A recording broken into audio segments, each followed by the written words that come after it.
अर्थसंकल्पीय अधिवेशनाचा आज दुसरा दिवस. जरांगेंच्या वक्तव्यावरून सभागृहात गोंधळ. सभागृहाचं कामकाज 2 वेळा तहकूब. अर्थमंत्री अजित पवार आज अंतरिम अर्थसंकल्प सादर करणार. जरांगेंचा बोलविता धनी कोण, ते कोणाची स्क्रिप्ट बोलतायत ते हळूहळू बाहेर येतंय. फडणवीसांकडून जरांगेंच्या वक्तव्याचा समाचार. जरांगेंना घरात जाऊन कोण भेटतंय हे सगळं षडयंत्र हळूहळू समोर येतंय. चौकशीतून आणखी समोर येईल फडणवीसांचं वक्तव्य. जरांगेंच्या आंदोलनामागे कोण, त्याची एसआयटी चौकशी करा. आशिष शेलारांची विधानसभेत मागणी. आंदोलनात जेसीबी आणि दगड कोणत्या कारखान्यातून आले, आशिष शेलार यांचा सवाल. जरांगेंकडून महाराष्ट्र बेचिराग करण्याची भाषा. फडणवीसांबद्दल त्यांनी वापरलेले शब्द आम्हाला मान्य नाहीत. आशिष शेलारांकडून जरांगेंनी केलेल्या वक्तव्याचा निषेध. महाराष्ट्र बेचिराग करण्याची भाषा खपवून घेतली जाणार नाही. सामाजिक सलोखा बिघडवण्याचं काम कोणी करत असेल तर त्यांच्यावर कारवाई केली पाहिजे. विजय वडेट्टीवार यांची विधानसभेत मागणी. मनोज जरांगेंच्या आंदोलनाची एसआयटी चौकशी होणार. सत्ताधारी आणि विरोधकांच्या मागणीनंतर विधानसभा अध्यक्ष राहुल नार्वेकरांचे एसआयटी स्थापून चौकशी करण्याचे आदेश. विधान परिषदेतही जरांगेंच्या आंदोलनाची एसआयटी चौकशी करण्याची मागणी. भाजप आमदार प्रवीण दरेकरांकडून एसआयटी चौकशीची मागणी. जरांगेंना अटक करण्याचीही प्रवीण दरेकर यांची मागणी. एसआयटी चौकशी चांगली आहे, बिनधास्त करा, सगळ्या मंत्र्यांचीही करा. आपल्याला मिटवण्यासाठी षडयंत्र रचतायत. मनोज जरांगेंची एसआयटी चौकशीवर प्रतिक्रिया. चौकशीसाठी सलाईन लावून जायला तयार. जर आपलं खरं निघालं तर फडणवीसांना आत टाकावं लागेल, जरांगेंचं वक्तव्य. विजय वडेट्टीवार यांनी मांडलेला मुद्दा महत्वाचा. गारपिटीमुळे मोठ्या प्रमाणावर नुकसान झालंय. त्यांना लवकरात लवकर मदत देण्याची प्रक्रिया सुरू केली जाईल. उपमुख्यमंत्री देवेंद्र फडणवीस यांची विधानसभेत माहिती. राज्यातील गोळीबाराच्या घटनांवरून विरोधकांचं विधानभवनाच्या पायरीवरती आंदोलन. शासन आपल्या दारी, गोळीबार घरोघरी, हातात खोट्या बंदुका आणि पोस्टर घेत विरोधकांच्या सरकारविरोधात घोषणा. राष्ट्रवादी काँग्रेस विधान परिषद मुख्य प्रतोदपती अमोल मिटकरींची वर्णी लागण्याची शक्यता. मिटकरींना मुख्य प्रतोद करा. पक्षाची विधान परिषद उपसभापती नीलम गोऱ्हेंकडे मागणी. आज घोषणेची शक्यता. फडणवीस यांनी महाराष्ट्राची सूत्र हातात घेतल्यावरती महाराष्ट्राची संस्कृती लयाला गेली. जरांगे पाटलांच्या भाषेचं समर्थन नाही, परंतु भाजपचे लोक जी भाषा वापरतात त्यांचा फडणवीस करेक्ट कार्यक्रम करणार का, संजय राऊत यांचा सवाल. शिवसेना पक्षनिधी प्रकरणाची आर्थिक गुन्हे शाखेकडून चौकशी होणार. बँक खात्यातून पैसे कुणी काढले याची माहिती मागवली. बँकेच्या अधिकाऱ्यांनाही चौकशीसाठी बोलावणार. महायुतीच्या लोकसभा जागावाटपासंदर्भात अद्याप निर्णय नाही. दिल्लीतील पक्षश्रेष्ठी राज्यातल्या नेत्यांना वेळ देत नसल्याची चर्चा.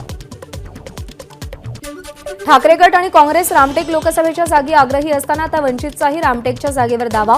1 मार्चला रामटेकमध्ये प्रकाश आंबेडकरांची सभा. महाविकास आघाडीच्या भूमिकेकडे लक्ष. मराठवाड्यामध्ये काँग्रेसला दुसरा मोठा धक्का. माजी मंत्री बसवराज पाटील यांचा काँग्रेस सदस्यपदाचा राजीनामा. उपमुख्यमंत्री देवेंद्र फडणवीस आणि चंद्रशेखर बावनकुळेंच्या उपस्थितीत आज भाजपत प्रवेश करणार. बारामती लोकसभा मतदारसंघात शरद पवारांनी लक्ष घातलं. पुण्यातील निसर्ग मंगल कार्यालयात बारामती लोकसभा मतदारसंघात येणाऱ्या 6 विधानसभा मतदारसंघातील पदाधिकाऱ्यांची बैठक. शरद पवार मार्गदर्शन करणार. पवार विरुद्ध पवार सामना व्हायला नको. बारामती लोकसभेबाबत रोहित पवारांची प्रतिक्रिया. भाजपकडून अजित पवारांचा वापर होत असल्याचीही टीका. मनोज जरांगे यांच्या वक्तव्यानंतर भाजप नेते आक्रमक. देवेंद्र फडणवीसांचा फोटो टाकत नेम चुकायचा नाही असं कॅप्शन देत भाजप आमदार प्रसाद लाड यांची एक्स माध्यमावर पोस्ट. पंतप्रधान मोदींच्या यवतमाळ जिल्हा दौऱ्यानिमित्त सुरक्षेच्या दृष्टिकोनातून महामार्गापासून सभास्थळापर्यंत शेतातून 2 नवीन रस्त्यांची निर्मिती. रस्त्याच्या दुतर्फा 10 फुटांची चेन फेन्सिंग जाळी. गोव्याचे मुख्यमंत्री डॉक्टर प्रमोद सावंत आज दापोलीत आणि उद्या रत्नागिरीत. आज संध्याकाळी दापोलीमध्ये रायगड लोकसभा मतदारसंघातील उत्तर रत्नागिरीतील भाजपच्या बूथ पदाधिकाऱ्यांच्या मेळाव्याला डॉक्टर सावंत मार्गदर्शन करणार. रश्मी शुक्ला यांना 2 वर्षांसाठी पोलीस महासंचालक पद मिळण्याची शक्यता. मुख्यमंत्र्यांकडे रश्मी शुक्ला यांना 2 वर्षांसाठी पोलीस महासंचालक करण्याचा प्रस्ताव. मुख्यमंत्री प्रस्तावावर सकारात्मक असल्याची माहिती.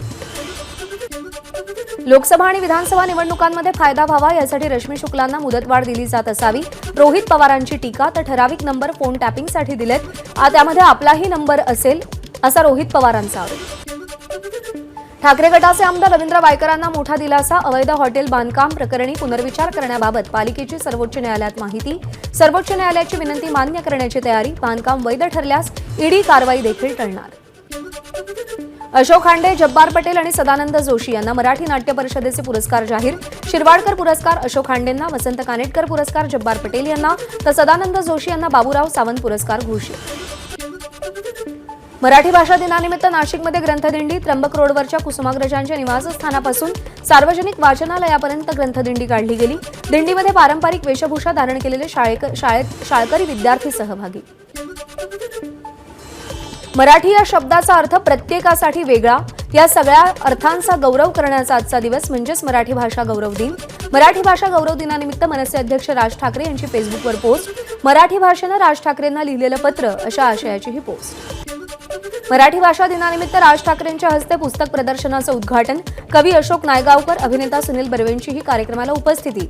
छत्रपती शिवाजी महाराज पार्कवर आजपासून 3 मार्चपर्यंत प्रदर्शन सुरू राहणार. मराठी भाषा दिनाच्या निमित्त डहाणू तालुक्यातील कासा विद्यालयाच्या विद्यार्थ्यांनी मनमोहक वेशभूषा परिधान करून चित्ररथ तयार केला.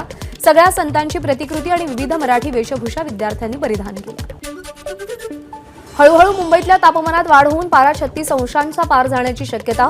वाऱ्याच्या प्रवाहातील बदलांमुळे तापमानात वाढ होणार. मुंबई रेन संस्थेनं अंदाज वर्तवला. एबीपी माझा, उघडा डोळे बघा नीट.